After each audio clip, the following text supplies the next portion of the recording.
Papilit ka pa ba? Wala ako sa mood. Sa tingin mo, may pakialam ako. Pag gusto ko, gusto ko. Tsaka asawa kita, di ba? Trabaho mo na paligayahin ko. Ma'am! Ano ba?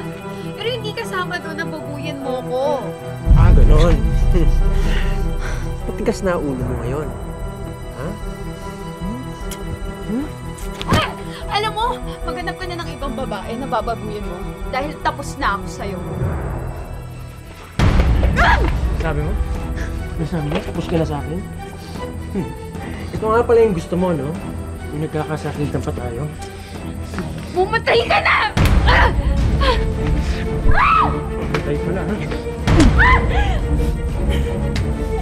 Huwag mo ako ilalagay! Huwag mo ako ilalagay! Mama ka, please, please! Ikaw ang mamamatay ngayon. Wag, please! Mama ka, please, wag!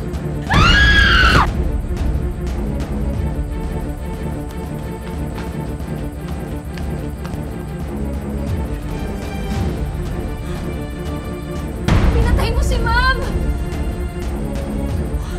Hoy! Saan pupunta?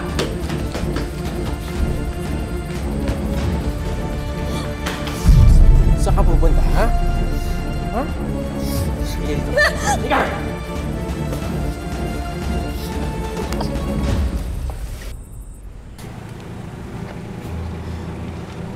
Sir, di ko po talaga alam kung paano niya po ito nagawa.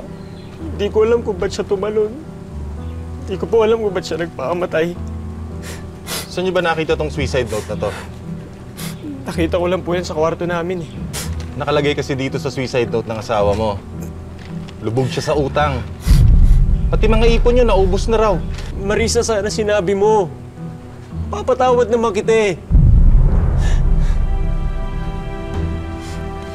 Dalawa lang ba kayo nakatira dito sa bahay na to? O meron kayong pwedeng katulong na pwede namin tanungin? Wala po, sir. Ayaw po kasi ng asawa ko na may iba kaming kasama dito sa bahay. Sir, ano po ba yung pintuan mo sa ilalim na ito? Sir, ano po yun? Bodega. Doon po kasi nakalagay yung mga gamit namin ni Mrs. ng mga bata pa po. Hayop ka! Pakawalan mo ako! Sige! Sigaw!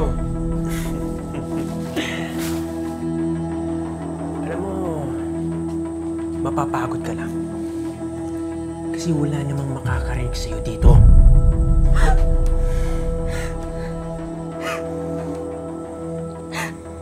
Alam mo, demonyo ka! Demonyo ka dahil pinatay mo si Ma'am Marisa! Alam mo, di ko naman sinasadya, di ba? Huwag mo na akong galitin. Mag-isa na nga lang ako eh. Wala na akong kasama sa buhay. Pero, buti na lang, andito ka na. Namalengke pala ako kanina. Bumili ako ng mga gulay. Demonyo ka!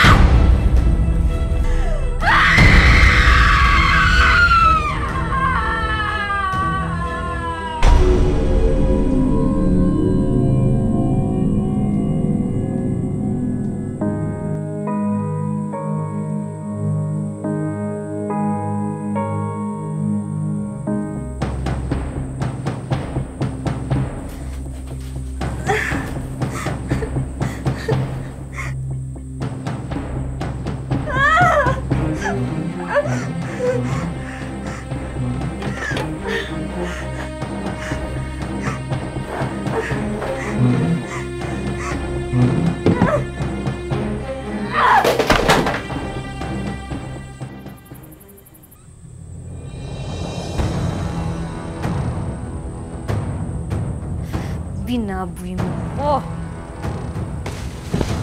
Ano ginagawa mo dito? Paano ka nakatakas? Tayin ka na! Ayos ka,